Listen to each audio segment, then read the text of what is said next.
All right, peace everyone. Thank you for coming back for another Barter and Build panel. Tonight we're talking about the cash bail system.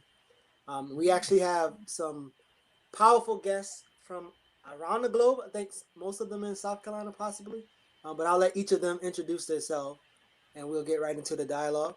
So Dr. Jenny, we start with you, then we'll go right around and finish off with Coach D. Go ahead. Sounds good. I'm Jennifer Slosher. I am a professor of sociology and criminology at Coastal here in Conway. I have been doing research on the prison system with incarcerated people for my entire career for the last 15 years. And I think this is a really important conversation that we're going to have tonight. So I'm happy to be here. Thanks for inviting me.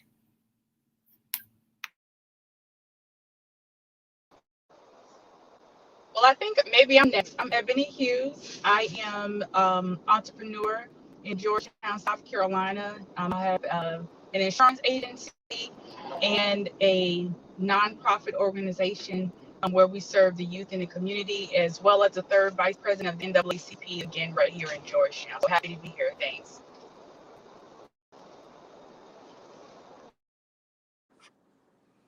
Hi, I'm Valerie Evans. I'm in Horry County, and I'm all of those things too.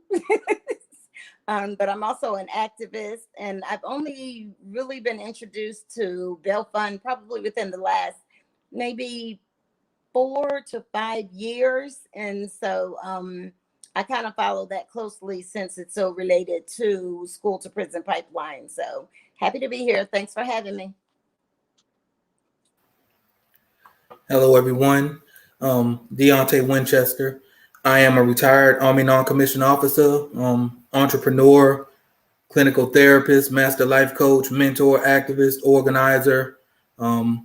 Also, to my knowledge, I am the only African-American male clinical social worker in the PD region.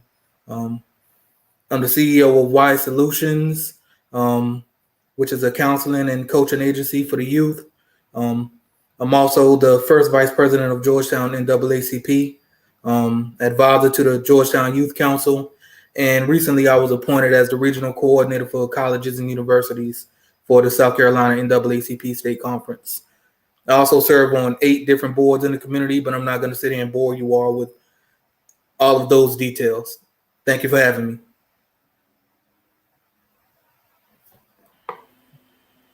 And my name is Asafo Shakaseku. I'm the co-host of Bab Talk, also a founding member of the bARTer&Build think tank. So we're glad to have you all with us. And we're glad to have you that are watching this live on Facebook or on our YouTube channel. So like Gigi said, we're going to have a conversation about cash bail and whether or not it should be, the cash bail system should be abolished. So I'm going to read off a couple of things here, some tidbits of information that we all should know going into this conversation, and those of you listening as well. First of all, when it comes to the bail system, for-profit bail system, the United States and the Philippines are the only 2 nations that have a cash bail, for-profit cash bail system. Also, according to the Civil Rights Corps, every night there are 450,000 human beings awaiting trial in U.S. jails solely because they cannot afford to pay bail. Additionally, there is a growing body of evidence that reveals the harmful effects of the cash bail system on poor people and people of color. In fact, these data demonstrate the significant role cash bail plays in mass incarceration and the criminalization of poverty. So, Dr. Schlosser, we're going to start with you. First of all, tell us what cash bail is and what is jail.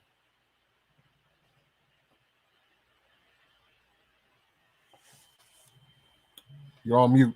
Muted. Okay. These questions, what is cash bail and what is jail, on the face of them just seem like really simple things that everyone knows. But I have found in the course of my research and the many years I've been doing this is that most people don't actually know what jail is. A lot of people think that jail is a place where you are incarcerated as a punishment for a crime.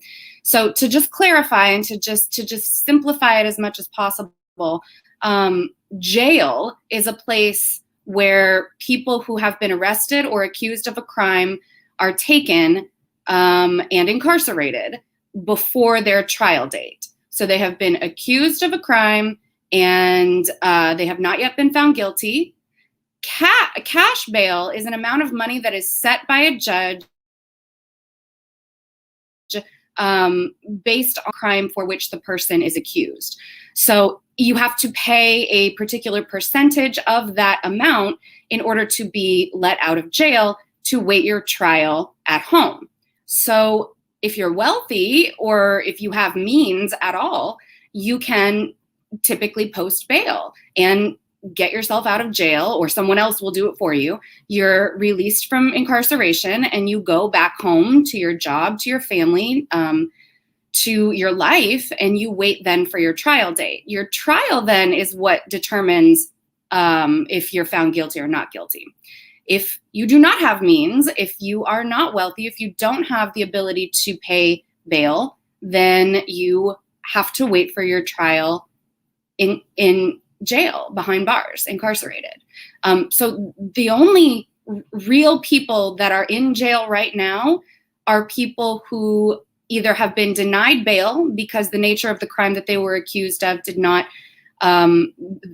allow, or a judge was not convinced that they would come back to court, and so they chose not to set bail for that person, or you're in jail because you're too poor to pay bail. And that's it. Over 70% of the people in all of our jails right now across the country are in their pre-trial, meaning they have not yet been found guilty of a crime. And so, of course, we have to think about the principle upon which our system is based, which is innocent until proven guilty. And we have to ask ourselves, is that really true? Or are we incarcerating potentially innocent people simply because they don't have the money or the means to get themselves out? So in a nutshell, that's jail and cash bail. So let me ask you, and everyone else, if you'd like to chime in, you're welcome to.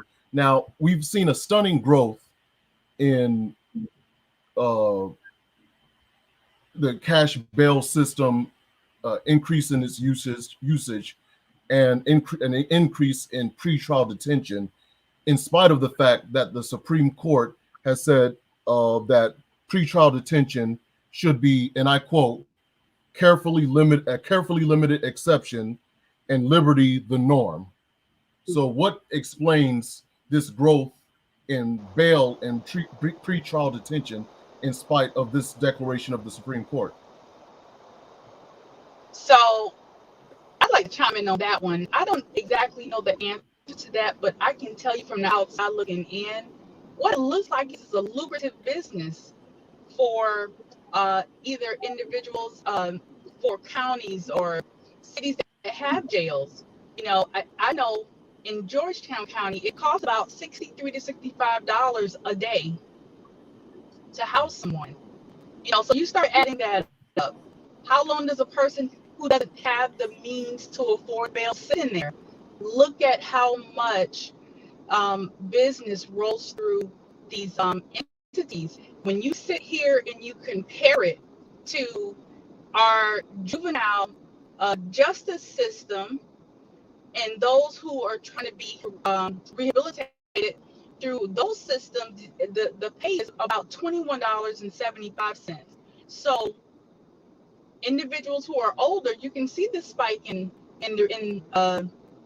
growth, because that speaks dollars.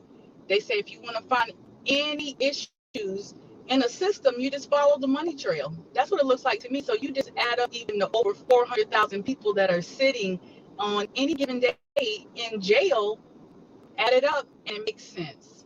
Dollars make sense.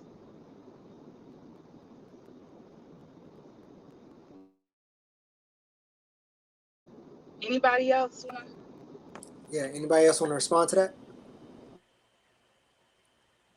So Go ahead. No, I just wanted to just echo that and also mention that that bail is just one of the pieces of the criminal justice system that has been monetized and profits off of the incarceration of human beings. And so bail is part of this larger system. And I know we've all had conversations about that, in the past and how the issue is systemic. But there are literally people profiting off of the incarceration of fellow humans. And in fact, they're profiting off of the fact that they are unable to pay their bail. And so we employ people, we throw on court fees and fines and things like that. And so everyone continues to benefit from that except the people who are actually incarcerated, who are targeted for arrest and targeted for incarceration. So Ebony, I think you hit the nail on the head. That's exactly right. And plus, I want to add one more thing to that. And I realize that we're talking about jail and not prison, but there are individuals that sometimes plead guilty to charges that they may not have done just to get out. They have children, they have jobs, they have other responsibilities where they're desperate and they plead guilty or some type of bargain. And what happens is over time, it just creates this revolving door. And if that person at some other future date were to be found guilty, maybe for the same thing or something else, what happens is then if they have to go to prison, not just only has there been an increase in individuals in jail, look at how many private sectors of the prison systems that are opening up. So that also really leads to another issue that we probably need to talk about maybe at another time, but they all go hand in hand. Yeah, so no, I thank you for that, because I actually wanted to kind of humanize some of the people who are being put in these cages. And so I want some of y'all to kind of talk about the collateral consequences of people being held in these positions who don't have funds to get out, and just kind of talk about like the economic livelihood, how that affected, how their mental health may be affected. I know we're going to get into more of particular cases of things, but can any of y'all, all of y'all, speak to the collateral consequences that happens to some of our people? Well, first of all, the original purpose of bail, and Dr. Jenny talked a little bit about this earlier, was to serve as an incentive for individuals to return to court after being arrested, released, and once their trial began. But the current bail system, however, has little to do with that original intent.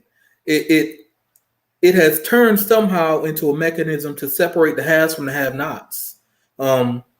Those of affluence can pretty much buy their way to freedom, regardless of the charges that are brought on to them. And conversely, those without access to cash and resources, they end up just sitting there rotting in prison until their trial date. And as Ebony alluded to, some of them, whether they're guilty or not, will just take a plea just to get back home to their families, so that they're not losing money. They're not. Some of them might be about to lose their homes. There's a domino effect once someone is arrested and they can't get out.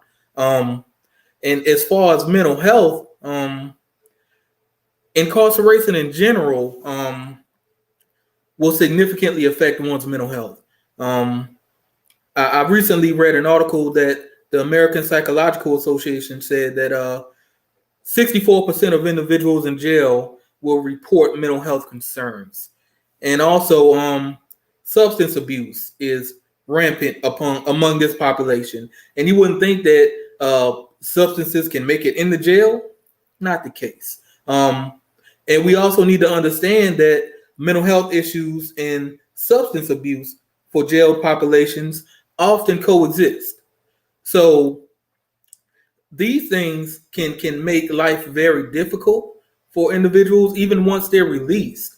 It can lead to recidivism, and it has long-term effects on individuals. Many people weren't addicted to substances when they went into jail or prison, but once they get out, they have an addiction. So all of these are considerations that we need to have when we're considering whether or not this cash bail system should remain in play in American society. I believe there's somewhere between 10 and 25% of individuals incarcerated have a serious mental health condition, and by serious I mean like schizophrenia, depressive disorders, anxiety disorders, PTSD, things of that nature. But these individuals do not report it for reasons anywhere from stigma. They don't want to be beat up. They don't want to show any weaknesses. And often they're just not taken seriously by the prison staff. So by these conditions not being taken seriously, obviously they're not being treated, and it just exacerbates the situation of these individuals who are suffering from these conditions while they're in jail. Also, and please forgive me that I don't remember the young man's name that was actually killed over in Charleston. This man who had a mental health issue was in a facility, and they could not control this man. So what they do, they call the cops, they come pick him up, and the most ironic part about it is he was killed right outside of his jail cell, or within his jail cell, because they were trying to transport him to a bond hearing for bail. That was something that didn't have to happen, and he wasn't required to even appear. So that is piggybacks off of what Deontay, Mr. Winchester was saying about individuals with mental health issues, and them being in that situation where how can a person who has mental health issues even be able to make a decision, or not during that hearing or during that process? It's a major issue. Valerie, you had something. His name was Jamal Sutherland. And Valerie, go ahead. Thank you. Essentially, just to answer some of what Damien was asking in terms of pretrial detention, essentially Black and Brown is pretty much guilty until proven innocent in the state of America, unfortunately, but in this country, because the reason why I say that, because even though we're supposed to be innocent until proven guilty, things like not having enough money to pay your bail is going to be one thing that holds you there.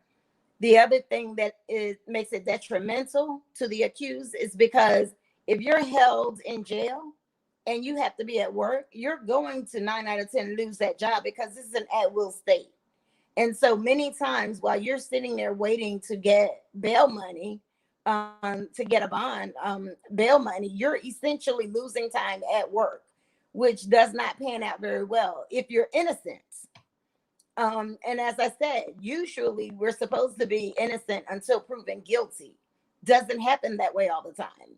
Most of the time, most people are the judge and jury, and they just go ahead and put you in there and leave you in there.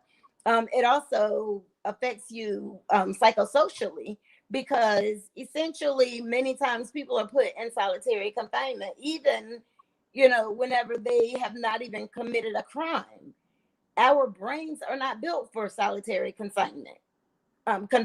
So therefore, what you have is that people are coming out with mental health issues simply because they were placed into a situation like this. Not having any bail money is having no bail money is essentially going to set you back much further than where you even started from whenever you first went in. And can I just add to that? That's 100% correct, Val. The other, side of this and part of this is that if we're talking about mental health, which of course is a huge problem, people are always surprised when I tell them that the largest mental health provider in the United States is the criminal justice system, because we have closed literally all of the other mental health institutions in the 70s and 80s. Reagan did, actually. And so the people who need things like help with addiction or help with mental health issues, medication, things like that, are, instead of being given help, they are arrested and taken to jail. And then again, like Val said, they're often put in solitary confinement because corrections officers and other people who work in jails aren't trained as mental health professionals or nurses, and they don't know how to handle a situation where if someone is having an episode or something. And so they throw them in solitary confinement, which absolutely makes their situation so much worse. And so again, it's all like connected to this big system that we have just allowed to get to this point, and it's so problematic for a lot of reasons. Yeah. I agree with what you just said, and most certainly they're not trained to handle that situation, but I would submit that they simply don't care.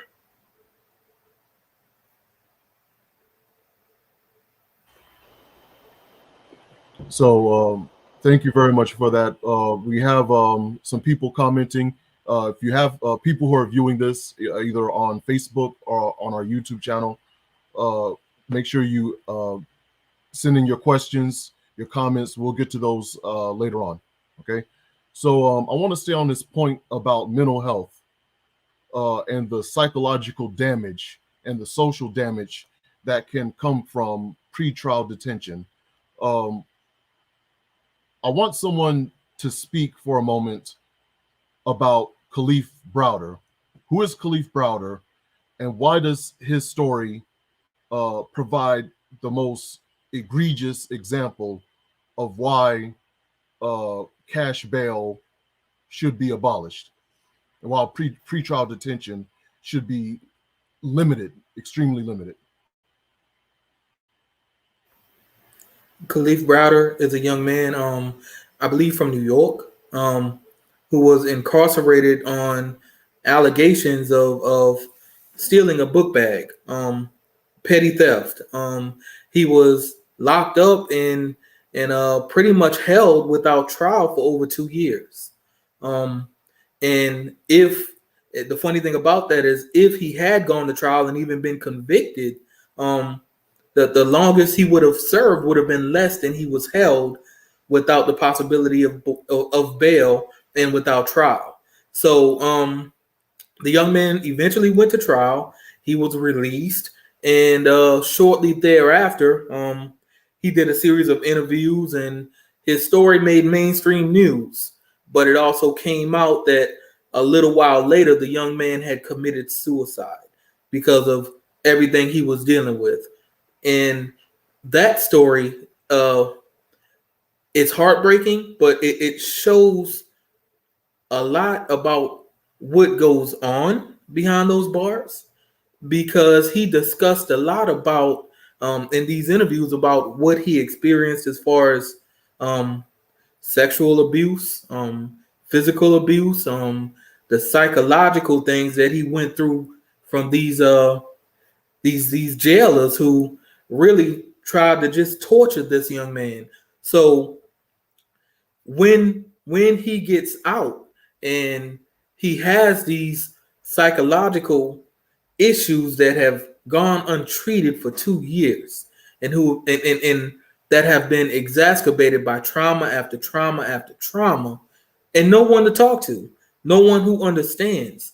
The system definitely failed this young man, and I think that his story can be a beacon of light for other individuals who are going through that type of situation, because we can get behind the story of Kalief Browder and say that, yes, cash bail needs to be abolished, and this is why. It cannot be another Kalief Browder. This story cannot be replicated anywhere in the United States. So I wanna stay in that area, but also pivot a little bit. So with Sandra Bland, another one of our ancestors, her number was 5,000 and 500 for local bondsmen, and that would have kept the sum in exchange for fronting the full amount. My question is, often in a capitalistic or parasitic environment, there are businesses built off of the exploitation of human beings, right? And so without causing stir with maybe friends or whatever, but what's your thoughts on the bondsman's industry and like the bails bonds industry? What are some thoughts that you have on their experience with them? I know it's something that, you know, in the space where people feel like they need income and they need to start businesses, entrepreneurship, and things like that. But what's some raw thoughts about that particular industry that kind of benefits off of this this thing that we're talking about? Anyone can go to.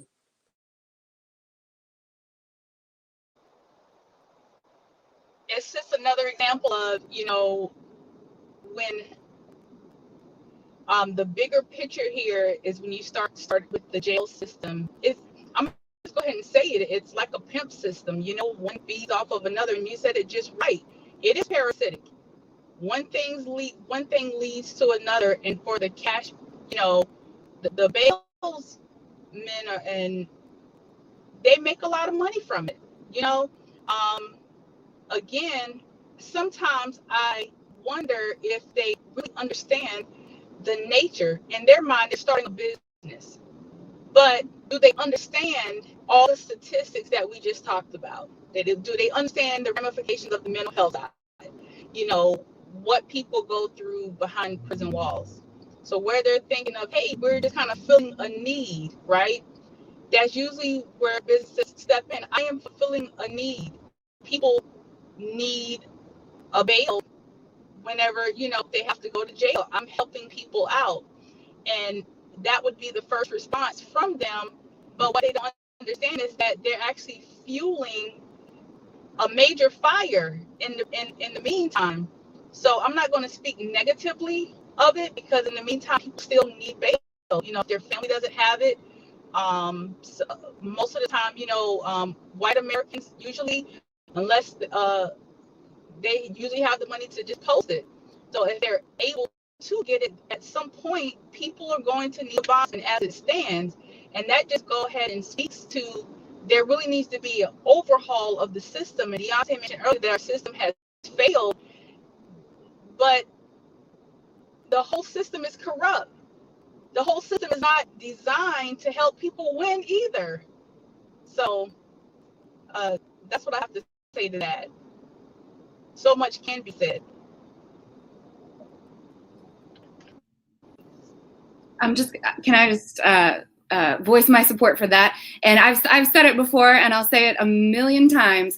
I don't think the system has failed. I think the system is working exactly as it was intended to work, to oppress groups of people in this way. And I think, in fact, it is running like a well-oiled machine, and it is doing exactly what it is meant to do, and that is to continue to oppress people who are poor, people of color, people who can't post bail, people who actually see starting something like a bail bondsman company as entrepreneurial, and that they're helping others, but they're also helping themselves because it's a business. And I actually see that as the system working exactly as it was supposed to, and exactly as it was intended. And so that is a huge hill to climb and to get over, when every bit of this criminal justice system is all pointing to the same thing and pointing at this same direction, which is, let's just keep continuing to incarcerate people who we know we can continue to oppress within the system, right? So 100%, I agree with that, and I will say that until I die, that this system is working for many people at the expense of many millions more. So, right, and so sorry. Go ahead. No, go ahead, Ebony. No, it's just to piggyback off of what she was just saying. You know, when you start beginning to think about policy is so ironic. It depends upon what side of the fence you're on, whether policy is good or policy is bad. Jails, prisons are designed to keep poor white people and black people behind bars, and that's just a historical thing. That's why they were created, which is why right now when it comes down to bail, the rich are able to just pay it and keep it moving, and others just have to stay. You know, we see a bunch of policies and laws that follow that same narrative. You know, just like with sharecropping. I don't know if you guys know the dynamics of sharecropping. It's legalized slavery. Jail systems, it's legalized slavery. All of a sudden, it's okay to be a weed man, because why? They created a policy that it's okay to do that when it should have never been a problem in the first beginning. But now that folks are able, I'm talking about the government, is able to capitalize on it, now it's a law in place. It's okay to do it, depending on where you are. At some point, everywhere will be legalized, but it jumps right back to the policies that hold people in jail. It's designed to do exactly that.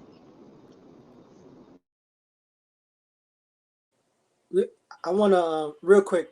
I just want to add this since we was on here. So I think it's important when we are working on solutions or we find ourselves in fields, right?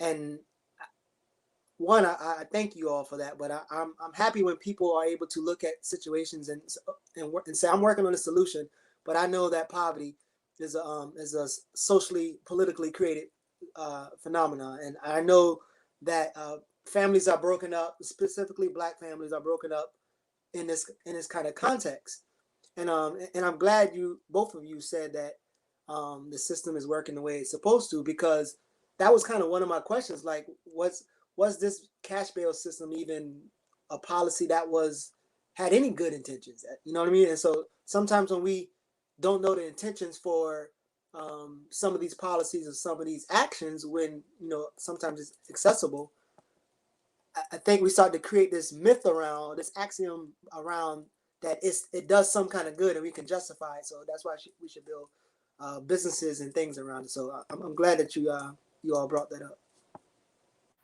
It all comes back to the mighty dollar. You have the bail bond system, and with mass incarceration, you also have the growing of the private prison industry. So it's all about the dollar, and at the end of the day, these individuals whose lives are destroyed because they're held without cash bail, it doesn't matter to the individuals in power, and that's just the way it goes. So I wanted to ask a broader question. I wanted to have us respond to a kind of a back and forth that happened a few days ago when we first posted this, the flyer for this discussion. We had an objection from someone, and I won't say his name because he's not on to defend himself, so I'll leave his name out of it. But he was extremely upset and outraged at the idea that we would call for the abolition of the cash bail system.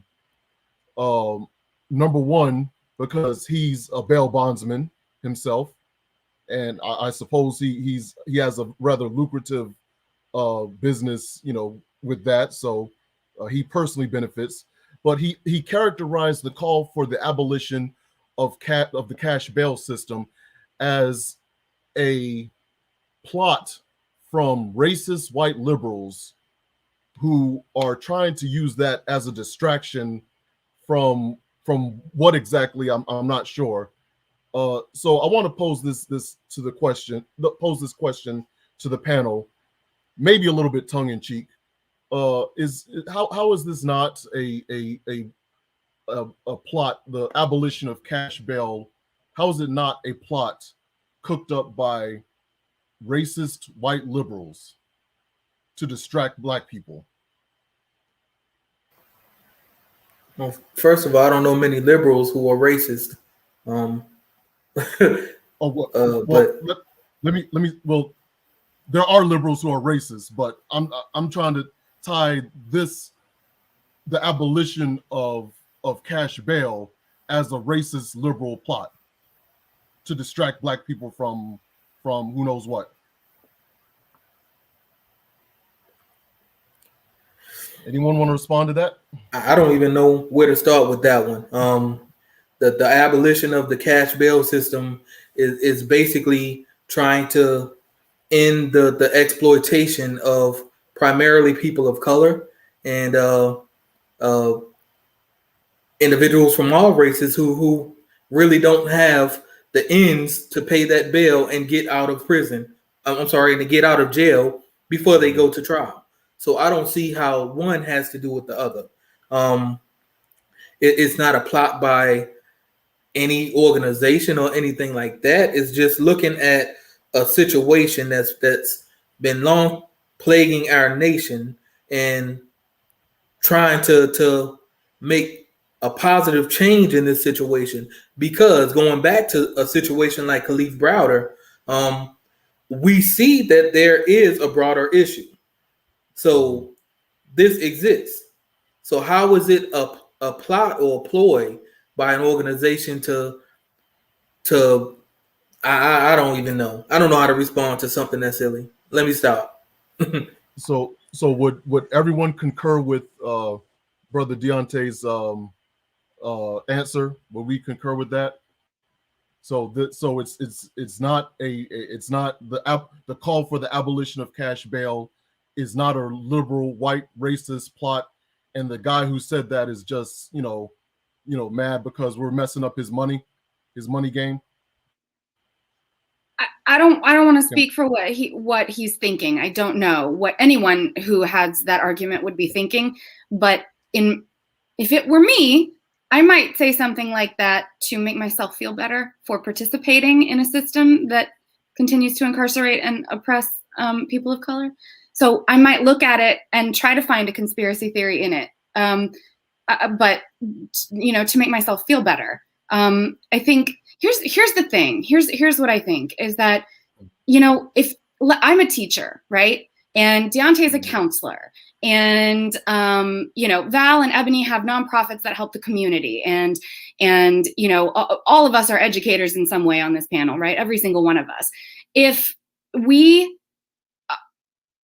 the question is, if someone said, okay, let's give free education, let's give free resources, let's give free social services, free counseling to all the people who need it, would we be upset about that because we might be out of a job? Or would we say, yeah, that's actually a great idea, because right now we only have jobs because people aren't getting what they need. They aren't getting the right education. They aren't getting the right type of counseling or therapy or social services or needs met in the community. And so if there was something that could get rid of the fact that people need us in the first place, I would want to think that we would all be for that. So I don't know. I wonder if it's just a way to kind of justify and relieve some of the cognitive dissonance of participating in a system that is this problematic. So I have one more quick question on this. So we can just go ahead and dismiss, the racist liberal plot as a ridiculous, non sequitur that it is. But he did actually raise another issue, which I think is slightly more legitimate. He kept on raising the point of if you had been attacked, or if you were the victim of a crime, you wouldn't want the dangerous criminal being able to get out because there's no bail being imposed. So what would the panel respond? How would you respond to that? I would respond, it needs to stop. It's hard for people to change their business plan or their business ideas up midstream, So, people who have been used to a certain system, that's what they want to keep in place. So they can't see starting over. They can't see overhauls, and you start talking about the prison systems and the things that led up to a person even being there. The person could be wrong, but again, they're innocent, at least when they're in the point of getting bail. But I would lean to Dr. Schlosser's idea that people say those kind of things to make them feel better, and it's been proven that bail doesn't make the community any safer to start with. So here's the deal: a person has some kind of nonviolent crime, such as the one with Mr. Kiefer, where he stole a book bag. Was posing $100 bail versus a $20,000 bail going to make anybody safer? That was ridiculous. So I think I'll leave it at that, for them to say that they'll feel safer, which is why, again, I'm leading back to why the system needs a whole overhaul. There are certain instances where things can be handled outside of a jail system. It may mean that person needs to be put into hands someone like Deontay that has mental health training. Okay, that's something separate that needs to be dealt with on that end. It could be a veteran who's going through some type of other trauma. There's specialists for that. So as far as in making a community safer, and I've heard it, I've been in situations where a person, you feel like they would be better in jail than out on the streets. But the problem is, the reason why people say that is because they don't know or have of any other place that they can even go. So the solution is jail. Why not invest money into creating places that can help a person with those particular needs instead of jailing them up like a animal? What do you expect to happen with a person who's jailed for an extended period of time? That's no rehabilitation. What are they really getting out of it at the end of the day? Individuals like to dismiss innocent until proven guilty when it doesn't fit into their agenda. Mm-hmm. And I'd also like to add that there are a number of different things that we can do outside of cash bail. For example, one thing that we can do is something as simple as electronic monitoring. We're not going to have to worry about a lot of criminals out here doing all of these crazy things if we have these type of things in order before the individuals are released. At least that's my opinion. And if they do it, we know exactly who did it and where they were when it happened so that they can be rearrested.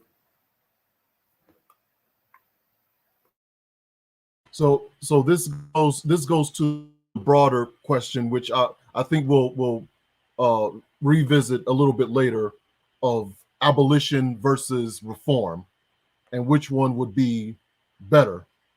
I have a response to the electronic monitoring thing, but Dr. Schlosser, you had unmuted your mic. Did you have something you wanted to say? Yeah, I just wanted to, as usual, agree with Ebony that it's there are the issue is that we're putting people in jail who maybe they should be in jail, but they haven't been convicted of anything yet. And so I actually have a very personal experience with that particular question when your friend or whoever it was asked, well, if you were a victim of a violent crime, wouldn't you want that person behind bars?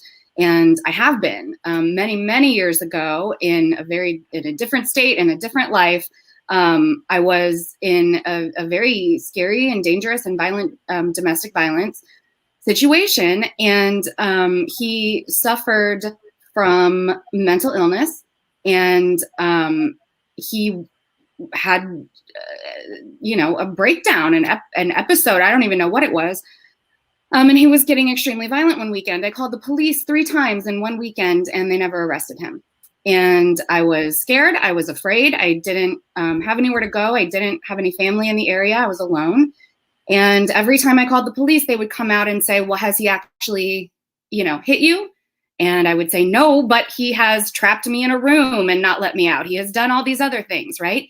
And they just refused to arrest him. And so what ended up happening was that he punched his hand through my car windshield with me in the car, and it cracked my windshield. It broke it, and he broke his hand.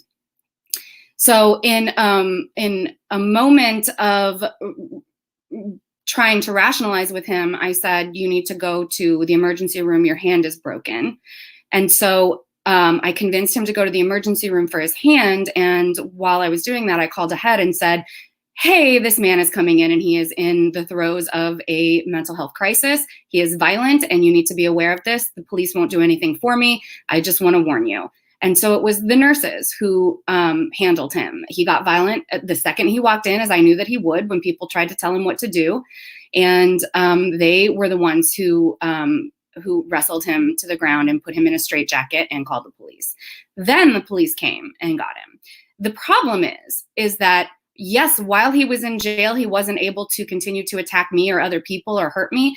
The problem is, though, when he was in jail, he was also not given his antipsychotic medication by the people in the jail. And so his situation became exponentially worse. He became exponentially more violent and suicidal and problematic in the jail because he was violent, and so he constantly went to solitary confinement.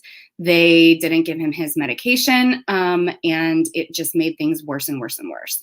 And so he was in for several months before his actual trial date. And at that point, he walked in and a judge looked at him and said, hell no, you are not okay, and we're just going to put you right back in jail.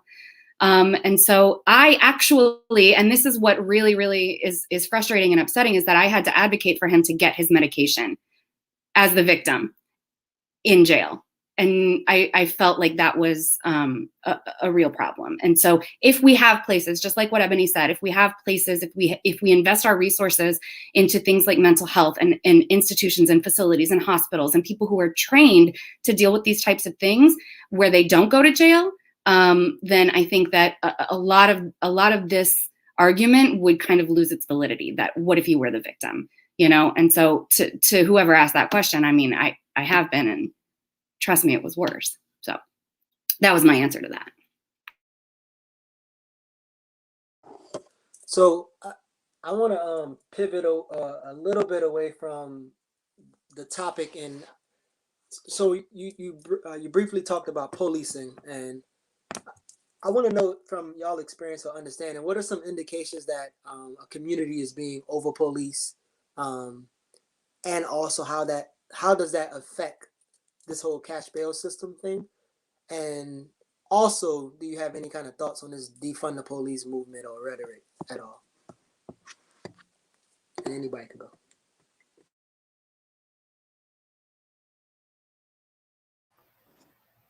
I feel like our communities are definitely over policed, in a sense that there are different strokes, of course, for different folks.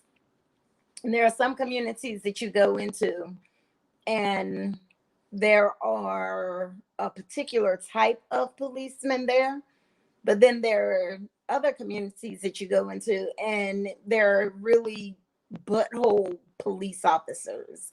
Like, they just, are there just to antagonize people. And so ultimately what happens is that, and especially with our youth, many of them do not know how to encounter police officers.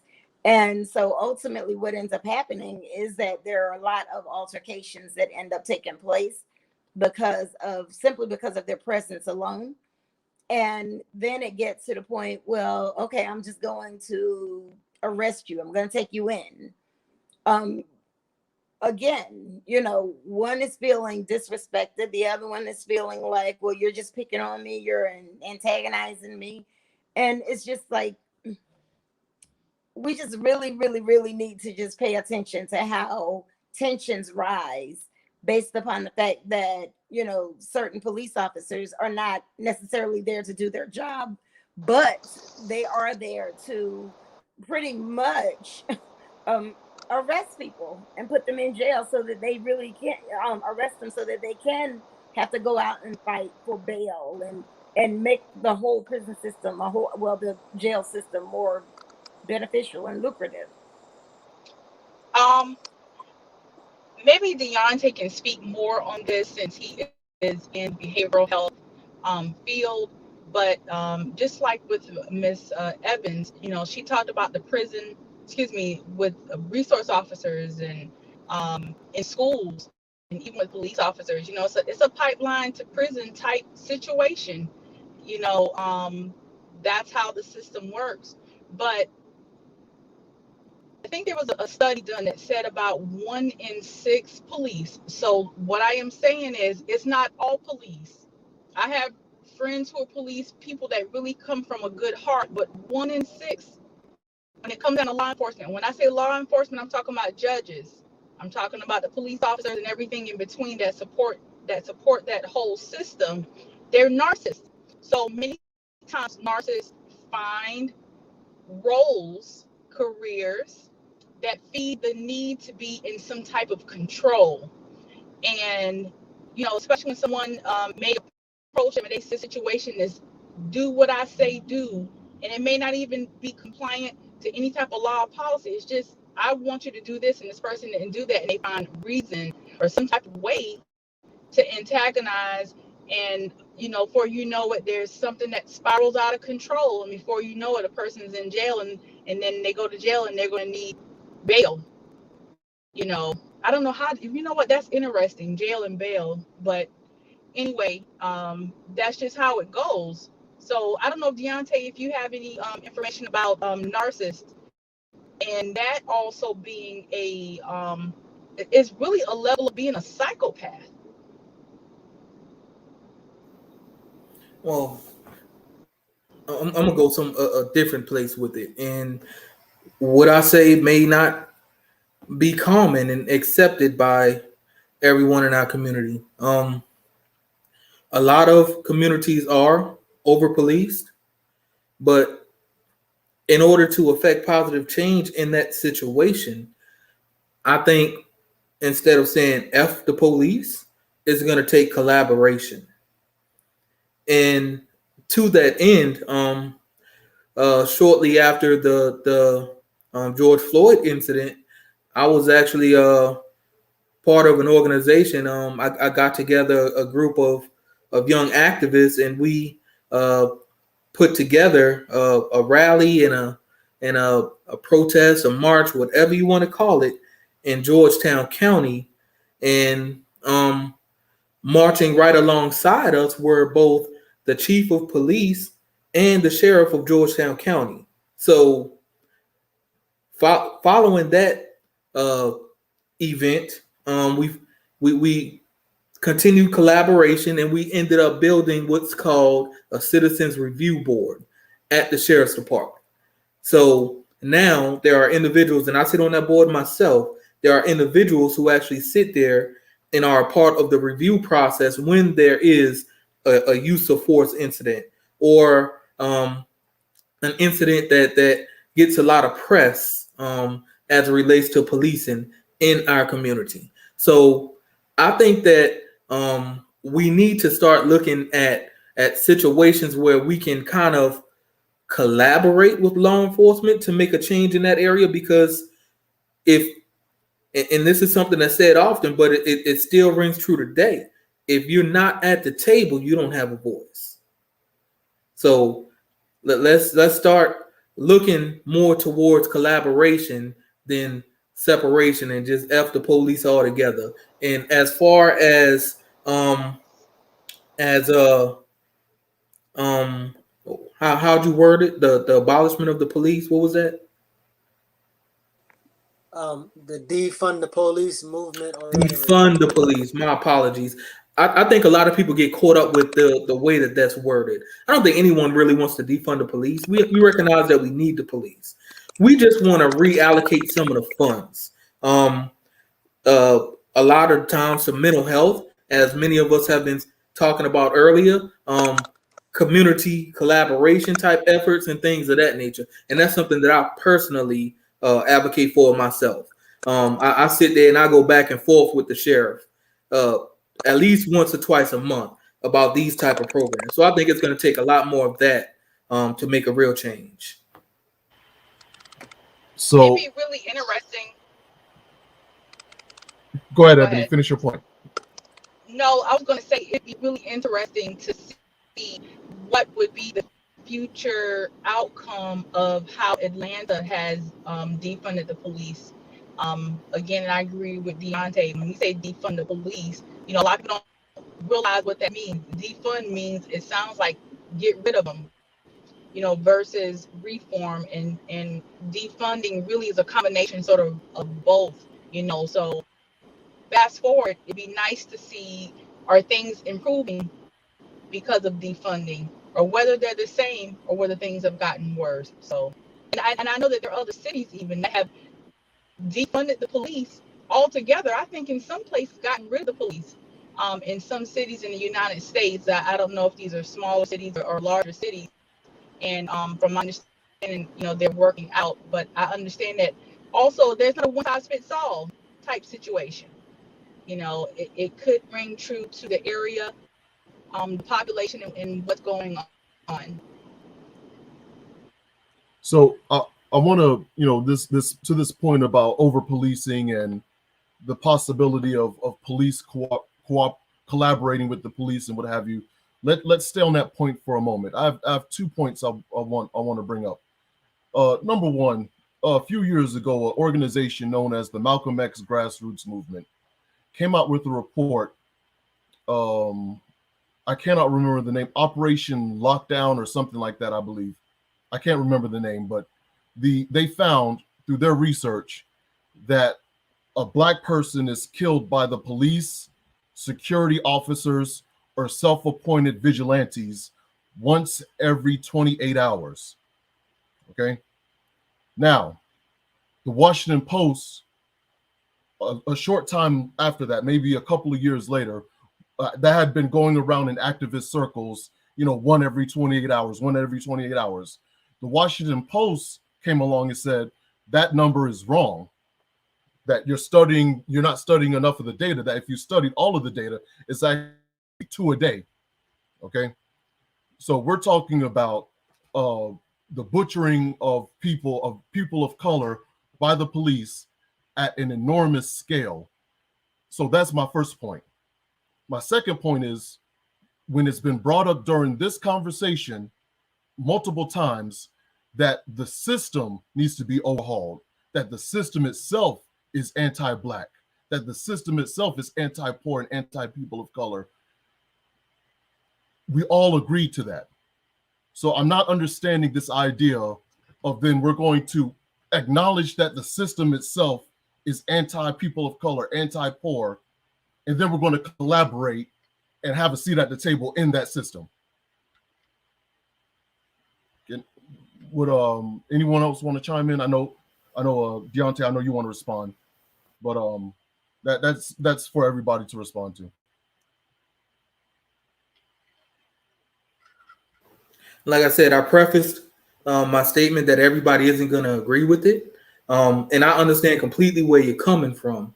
I felt that way as well a short time ago. However, this is what it boils down to. Collaboration isn't going to work in every situation, and I recognize that. But in the situations where it doesn't work, this is why we have to get to the polls, because all of the leaders of these law enforcement agencies are either voted in or they're appointed by individuals who were voted in. So if collaborating with these individuals is not an effective method, then we need to get out there to the voting polls and we need to replace and get individuals there who are willing to work with the community. And that's just how that goes, because collaboration should be the priority of the leaders of any law enforcement agencies with the community that they police. And if that's not happening, then they need to be replaced. Point blank, period. I think the word defund, when we think about defund, we're automatically somehow assuming that we're saying do away with police officers altogether. And that's just not going to happen. But essentially, I think the reason why defund the police came about was because when Donald Trump was in office, he put a lot of money into the Department of Defense, and he was putting so much money into it that every time something happened, Department of Defense as well as Department of Justice, and essentially those areas, in terms of the budget, they were growing tremendously. And every time something happened in terms of the budget being funneled down, it ended up being that there were some kind of weapons or some type of, what should we say, not just weapons, but there was always equipment being bought as opposed to resources brought into the community.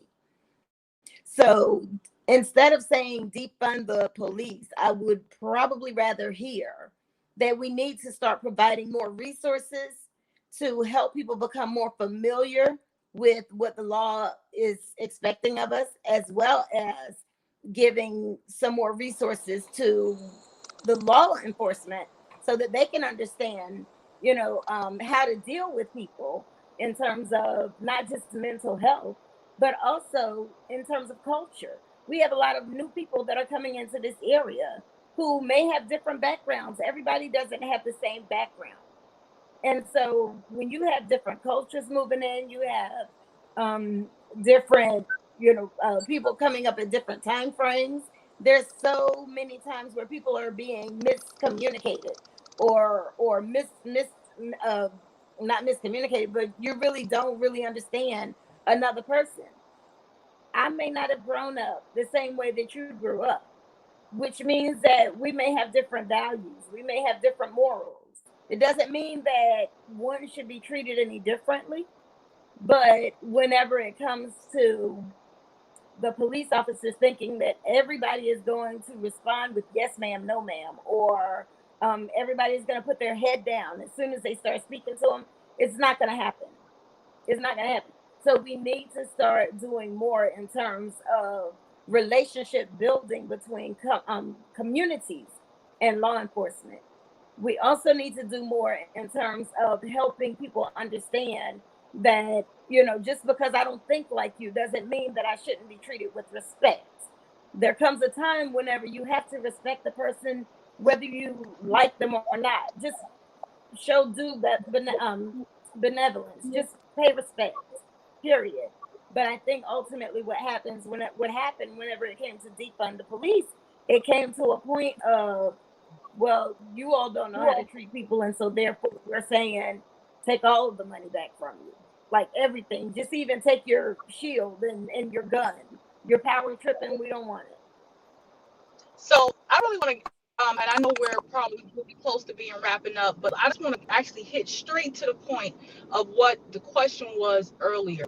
We talk about there needs to be this whole overhaul, and it's it's against Black people, it's against poor white people, this, that, and the third. To be honest with you, with us sitting here speaking, what we are saying without saying it is that the police system needs to be abolished. That's really what we're saying.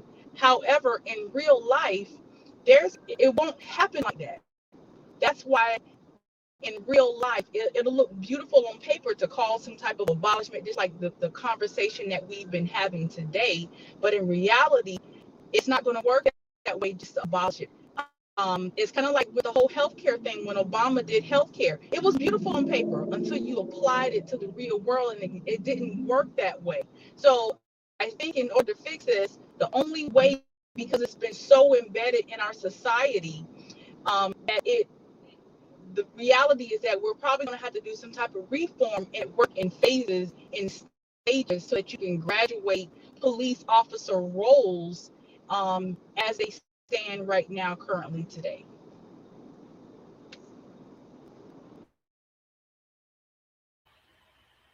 All right, so this leads, that's a perfect segue into this idea of abolition versus reform. So in response to immediately respond to Ebony, I'll say that no one is. I don't think anyone is. When people who call for reform, I believe in abolition, and when people call for abolition, I don't think anyone is saying, okay, so we're going to declare that we want the abolition of the cash bail system, and then next week it's abolished. This is going to be a protracted struggle, just like everything else, and we have to be ready for that.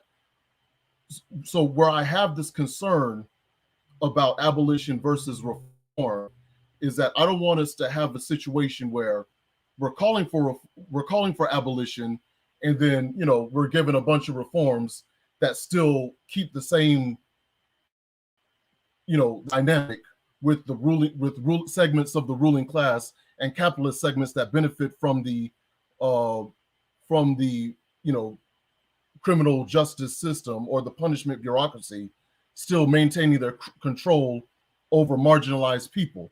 So this brings me to Deontay's point about the electronic monitoring, because if we say, okay, well, we're going to not do the cash bail and just reform it by implementing the electronic monitoring, the same capitalist forces that benefit from the cash bail will then benefit from the electronic monitoring, because those same poor people have to pay for that electronic monitoring.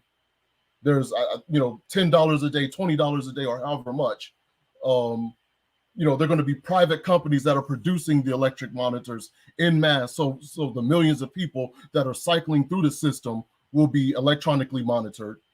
And, it's going to be the building and an increasing of ruling class power off the backs of marginalized people that are being pushed through the punishment bureaucracy or the criminal justice system. So it's reform in that it's different, but it's not different and it's not reform because the same people are benefiting and the same people are being oppressed. So which one are we, so what is it?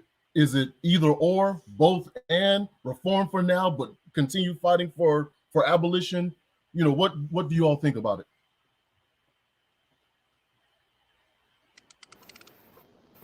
Again, like I said before, everything that we're saying does abolish it. It's just like, for example, there's go ahead. We're having some issues with your audio, Ebony. Sorry about that. It's feedback. Anybody else want to chime? Appreciate your point there, brother. And I hadn't even considered that perspective until you mentioned it.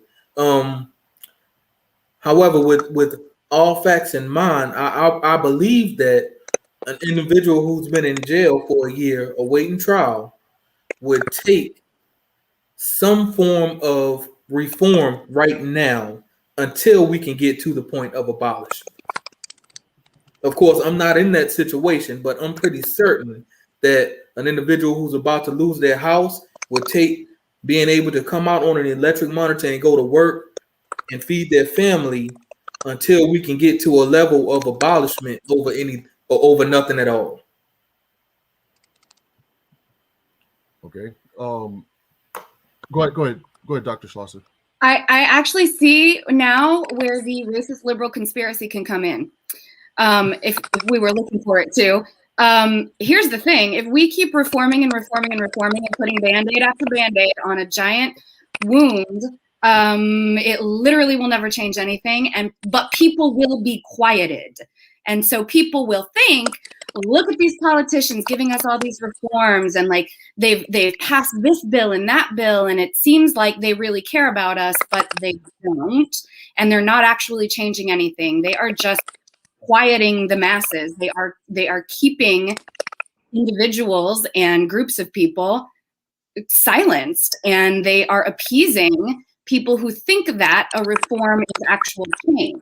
Now, Deontay, I agree with you that for the person sitting in jail right now, it would matter, right? It absolutely would matter. But it's also, we have to consider that if we go with this idea that reform is the way to go, then I think that it's just going to continue to never change, because no one that is in power and has the ability to create these reforms and make these changes actually wants them to happen. Does that make sense? So I see it as a bunch of Band-Aids being put on this thing, so people think, oh, look, we're fixing it. And it's just really a way for the people in power and politicians to not actually have to make any change, because it's not in their interest to create change in the criminal justice system. So if we're talking about abolishing anything or defunding anything, right? I think people get really weirded out by that that term. And I did a panel recently, a live lecture about abolishing prisons in general, right? But again, it's not about let's just like burn every prison to the ground today and see what happens. It's why aren't we reallocating our resources so that we no longer need prisons? Why aren't we reallocating our resources so that we no longer need police, right? So that's my take on the reform versus abolish narrative. Thank you. So I'm glad that you made that statement, because sometimes we and I know Emily didn't mean it, but sometimes when we speak about change, the reality statement kind of dismisses how change happens, right? So for instance, like, oh, well, talking about reality, we got to do this now. But reality is relative, right? And so if we are talking about changing anything, it makes sense. And so I'm glad that you said that, because sometimes what happens is when there are solutions that's put on the table and it looks like a collective of white and black, there is a trauma response that, okay, well, if this do happen, how are the collective of black people going to benefit, and how are the collective of white people going to benefit? Is this organization that pushing this agenda, how much funding are they going to get? So like that's a valid question, right? And so even sometimes, let's say for instance there is a reform, and this organization is posterized for getting the reform. The reform don't help the collective. And so, and again, they'll feel like, see, well, I told you, they was just going to use you so they can get some kind of political gain. So, I think that's why that's a really good question. So I'm glad that you brought that in. So we're gonna we're really quick, Val. We're gonna have you speak and chime in, and then we're gonna go to comments and questions from the audience. Okay, just want everyone to know. Go ahead, Val. Okay. One, if we abolish anything, we should probably think about the 13th Amendment. Whenever it comes to that particular one, I feel like this is where everything started in the first place, just by adding that, you know, once you are penalized for something or put institutionalized, essentially that is free labor. And that's the only time slavery is supposed to be acceptable or accepted. So I think if anything, we should probably do away with that particular piece and just make that, you know, official. The other portion of that is in terms of reform. Many times when people go in, they come back out the same, but they're just going to repeat whatever it is that they did. So here you have recidivism, where in actuality, if we did something in terms of restorative practices, then what one individual did not understand before, restorative practices will help them to understand it so that they don't repeat it.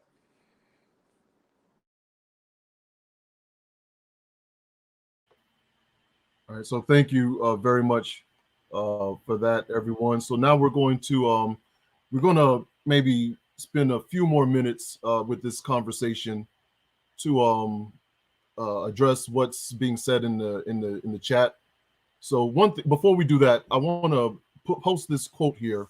This kind of goes to everyone agreeing with the idea of kind of like the cash bail system, more so the mass incarceration system, being in line with the general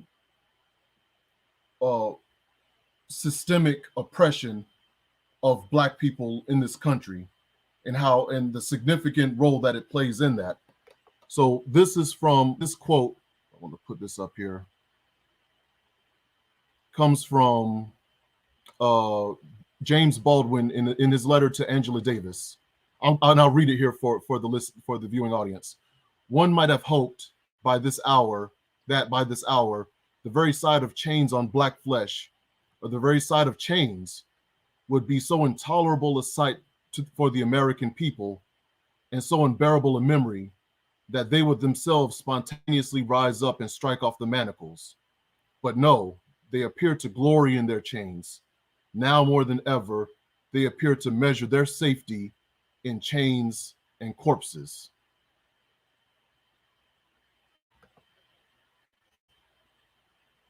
Okay, so a couple of comments here.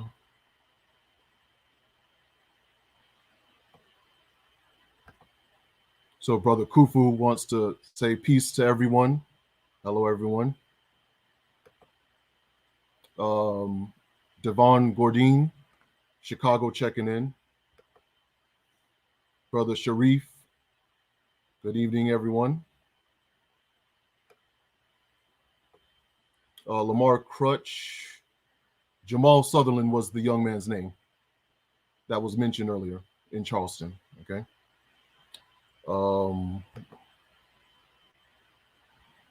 Also speaking about Mr. Sutherland, he was in a mental facility, then transported to jail. The next day, they tried to take him out his cell, and he was trying to ask why, and they ended up taking his life by taser and pepper spray. His family got a $10 million settlement. Tragic. I used to play basketball with that young man.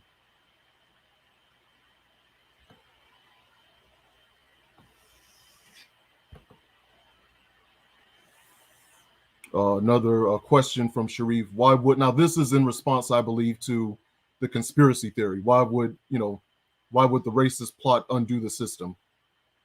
I suppose that's what Sharif is asking. I think he shares with us our consternation at such a ridiculous idea. Okay. All right, so there are no good cops in a racist system. This kind of goes back to the conversation we had earlier about over-policing. Would anyone like to respond to that? As Andrea Hudson made this comment. Would anyone like to respond? I actually would. So that's actually connected with what Sharif said and what we said about, why would a racist group want to do anything to the system? Like, so remember, the radical Republicans were still racist, as well as the Democrats were still racist. It's just that they had a different way of controlling black labor and life. So it is not impossible for a racist person to be trying to destroy something that is connected to the system in some kind of way. So I think there's a little nuance and not to say that that's what the guy was, going for, but I think there's a little nuance in there that we shouldn't forget. Okay. So Andrea also asks, I think this is directed towards you, Brother Deontay. The panel that you're on, the collaborating with the police, I think it was the review panel, civilian review board. I don't want to call it the wrong thing. Not as of yet, but we're going through the legislative process to make that happen. Okay.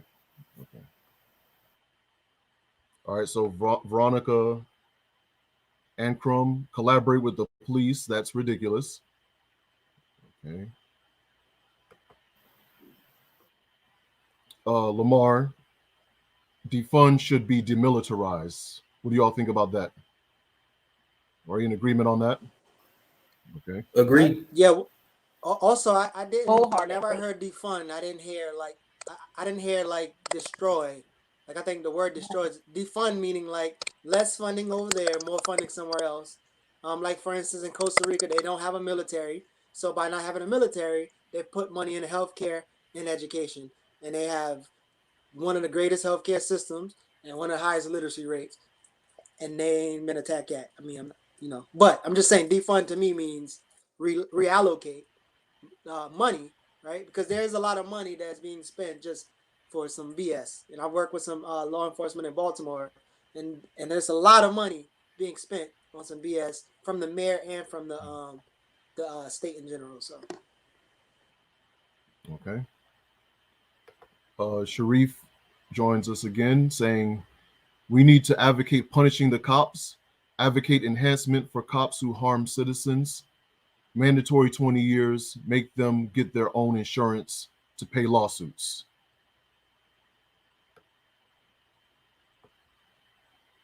Okay. Andrea again, Hertford, North Carolina disbanded their, I presume that's police, but now the sheriff holds all the power. Okay.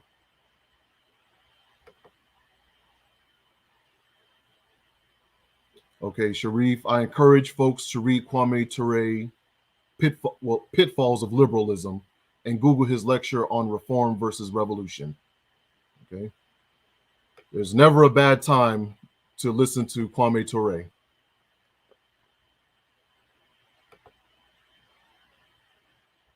Agreed, when police are found guilty and these settlements are paid out, it shouldn't come strictly from the taxpayer dollars. The payment should come from the police union and their 401ks and other retirement monies. If their money was on the line, they would hold each other accountable and a lot of their abusive actions would stop. Okay. What we are talking about, Sharif again, what we are talking about is a curriculum. we have an anti-Black et al. And others curriculum across all institutions. Anti-Blackness across all institutions. What do you all think about that? Yes, I fully agree with that. I mean, literally the fact that they're making laws telling educators like myself that we're not allowed to talk about history, like just literal history. They're calling it critical race theory. I don't understand that. It's history, it's facts. And they've branded it and packaged it as some dangerous thing that we're gonna teach our kids and whatever. I mean, I think that is anti-Black curriculum, is banning things like critical race theory, which is actually just history and fact. Yeah, listen, I think it's also a lot of points were made in the comments that are excellent, and if I can summarize them in one way, it would be that we are all participating in racist systems. Every single one of us, every single day, are participating in racist systems, whether it's the education system, whether it's the criminal justice system, the courts, the law, voting, housing, medical, the employment, capitalism by itself, right? If you exist in the United States, you are in some way participating and contributing to a racist system. And so I think the debate over reform versus abolition, I think people get hung up on words, right? Like the actual word reform or the actual word abolish or defund, when really we're not actually considering what those proposals or propositions mean. And I think that's important to do. Absolutely. So we're going to go through these. And then any final remarks, and we'll wrap up. Barack Obama did the same. All 50 states have more money to cops. It didn't begin with Trump. That kind of speaks to this idea how the rise of the system of mass incarceration is a bipartisan effort. Would we agree to that sentiment? Okay. And this, I've always critiqued and condemned this liberal sentiment in the post-Trump era. Well, Biden is going to come in and save us all. And I've never believed that. Biden was one of the biggest proponents of mass incarceration in American history. So he is just as much, he is to be held as accountable as anyone else for what we see going on now. Okay. Abolish is better than reform. You can't get this system to do better to Black folks. Its foundation is gross. I don't want new dressing on a gross foundation. Raise it. Okay. Let's see here. And this will be the last one. I had to kind of skip around here. That will never happen. The cops are legally not individuals. They are acting as agents on behalf of the state or government. For this reason, they will not be held accountable as individuals. The system has got to go. Okay, so we'll end with that. All right, so I want to thank everyone who commented and asked questions. So, as we wrap up, I want everyone to kind of go through and just give us their closing remarks. So, Valerie, we'll start with you. Why did I know you would?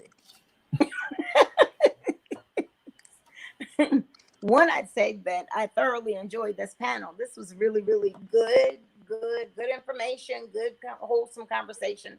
I will say that some of those comments that were alluded to were really good comments.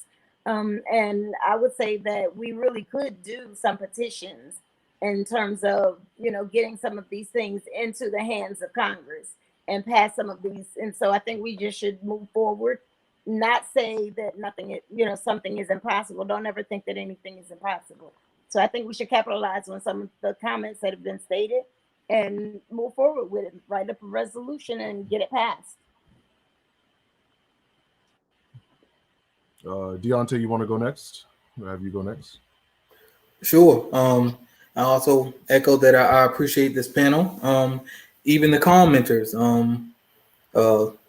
We all know that Black people are not monolithic. I I do not have a myopic view of the way I feel about things. I can recognize that other people feel differently and there are reasons for feeling that way.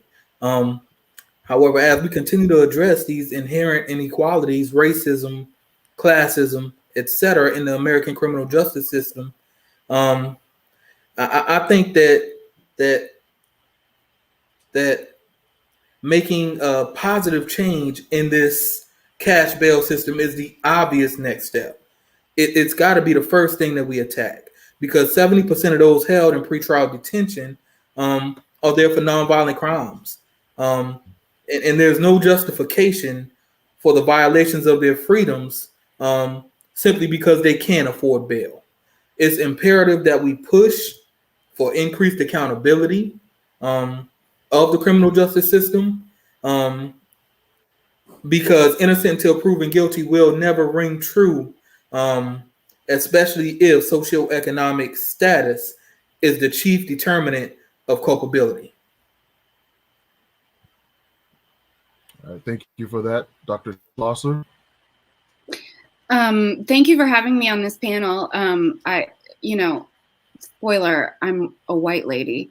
And I really appreciate being included in this conversation. It is what I study. It is what I have dedicated my life to studying, are the inequalities in the criminal justice system. And so I really appreciate being on this panel and being welcomed. But I also recognize that my experiences will forever be different. And that just is. So I always will defer to anyone's experience over my own in these matters. I would like to remind people again of the thing that I said at the very beginning of this, which is that that the majority of the people in jail are there before they have even been convicted of a crime. And so when we're talking about, and if we focus just on the cash bail system, while we are pushing for legislation in our states to abolish the cash bail system, as we should, I think there are things that as individuals, as citizens, as neighbors, we can do until we win that victory of having the cash bail system abolished. And that could be something like what many other states and many counties across the country have done, which is to establish bail funds, which would be funded by donations from the community, from your neighbors, that would go solely toward bailing out people who are incarcerated before they've been found guilty of a crime or before they've had their day in court. And it's getting behind this idea that is inherently unjust to keep someone behind bars when they have not yet been convicted of anything. We've just accused someone, right? And we can talk all day about the struggle in that side of it. But so I think bail funds, community bail funds, are a way, if someone is looking for a way to get involved, if someone is looking like, what can I do about this right this second as an individual, while we are pushing for those legislative reforms, I think donating to or starting your local bail fund and getting out as many people as you can would be a step in that direction. And it's a real tangible thing that we can all do on a daily basis to help our fellow neighbors and friends. So that was it. So that's a really excellent idea, a bail fund. And I would encourage all of you who are watching right now, if you have a bail fund in your community, look it up and support it as much as you can. And maybe, who knows, maybe we ought to start one here in Horry County. What do y'all think about that? I am hugely in favor. It certainly exists. Okay. So yeah, so we'll talk about that. I think that would be a great idea for here in Horry County to start a bail fund. So with that said, Geechee, do you have any closing remarks? No closing remarks. We just want to remind everybody on August the 20th at 11 a.m. we will have Dr. Jared Ball on BAP Talk episode 5, talking about explanations that don't explain and solutions that don't solve. So policy versus myth. August the 20th at 11 a.m. So make sure you tune in for that. And always, anybody who wants to study and gain more political clarity and literacy, join our think tank. We study every Sunday right now. Right now we're studying collective courage. So it's a history of cooperatives in United States that African American people have started, ran, and operated. So thank you for tuning in. So that's every Sunday at 8:30. You can find out more by reaching out to the bARTer&Build think tank. And again, we're also going to have on September the 13th. We're also going to have September the 13th. We're having Dr. Nimhart on, who's the author of that book. So we'll have that'll be our sixth Bab Talk. Our sixth Bab Talk episode will be Dr. Gordon Nimhart, who's the author of the book Collective Courage, and she'll be coming on to speak about worker cooperatives and broader questions about building a solidarity economy. So with that said, we want to thank all of you out there who participated in the chat. We want to thank Sister Ebony, who had to depart a little bit early because of technical difficulties. We're sorry for that. She did a great job contributing, so we want to thank her as well. We want to thank our panelists that are still here with us, and we'll see you next time. Peace, everyone.